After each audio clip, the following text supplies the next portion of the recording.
At some point in your life, you've probably told someone to just think positive, or been told to push through it, or heard the classic, "Everybody feels like that sometimes." And maybe you meant well, but if someone had a broken leg, you wouldn't tell them to walk it off. Mental disorders are not moods, not personality flaws, not excuses. They're specific, documented ways the brain can malfunction, and most people have almost no idea what they actually look like from the inside. 10 disorders. What they are, what they actually do, and why just getting over it is not a thing. The last one has the highest mortality rate of any condition on this list. Most people have no idea. Stay for that. Hit like if you've ever had someone completely misunderstand what you were going through. Subscribe, new video every week. Depression. First and most misunderstood. Not because it's the most dramatic, but because the misconceptions about it directly make it worse. Depression is not being sad. Or at least not only that. Many people with depression describe it not as overwhelming sadness, but as an absence of feeling, of motivation, of the ability to care about things they know they care about. The lights are on, but the signal isn't getting through. The brain effects are physical and measurable. Chronic depression literally shrinks the hippocampus, the region responsible for memory and emotional regulation over time. You can see it on a brain scan. This is not metaphorical, it's structural damage.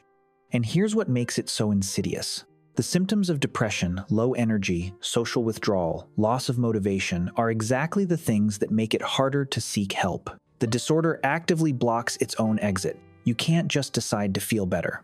The part of the brain that would make that decision is also the part that's not working. Generalized anxiety disorder. Everybody worries. That's not anxiety disorder. GAD is what happens when the brain's threat detection system gets stuck in the on position, not in response to real danger, but in response to everything. Emails. A text that felt slightly off. What might go wrong in a situation that hasn't even happened yet? A comment someone made 4 days ago that you're still running through. The physical effects are what most people miss. Chronic muscle tension, persistent fatigue, headaches, digestive issues, disrupted sleep.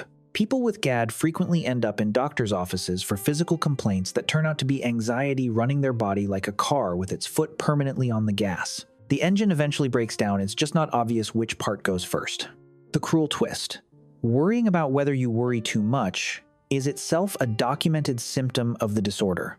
The spam filter flags everything, including itself.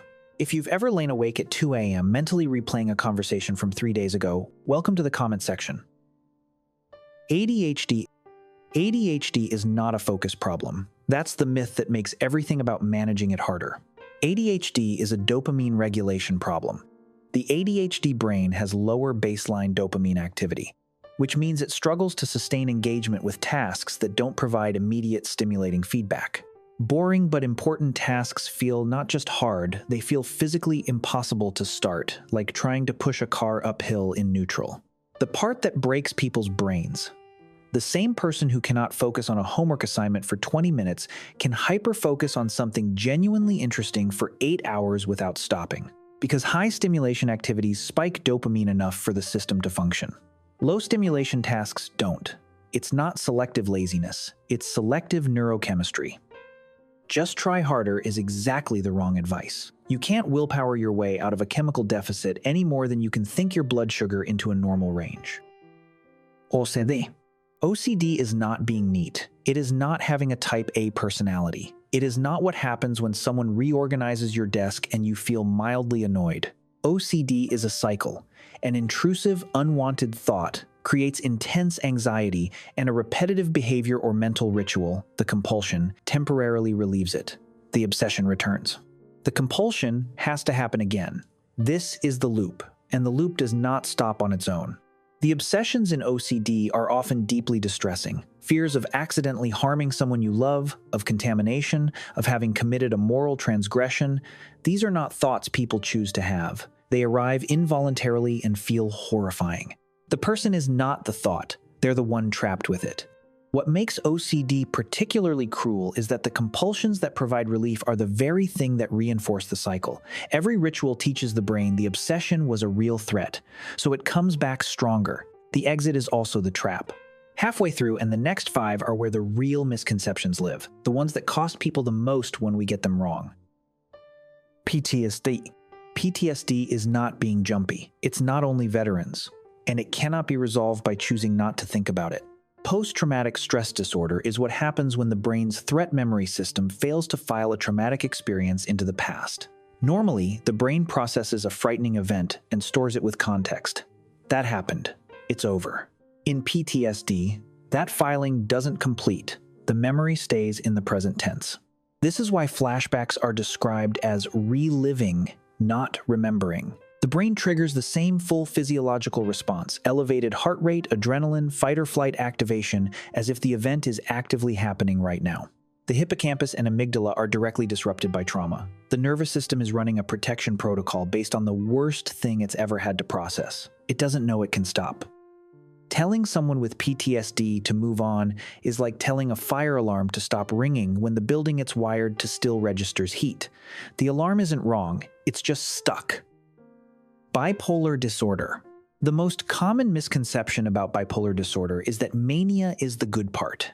Mania can look like high energy, reduced need for sleep, and a flood of big ideas. But it also looks like making irreversible financial or relationship decisions with zero hesitation, thoughts racing too fast to communicate clearly, grandiosity that shuts out real feedback, and sometimes hallucinations or psychosis. People in manic episodes frequently have little to no awareness that something is wrong, which makes intervention both necessary and extraordinarily difficult.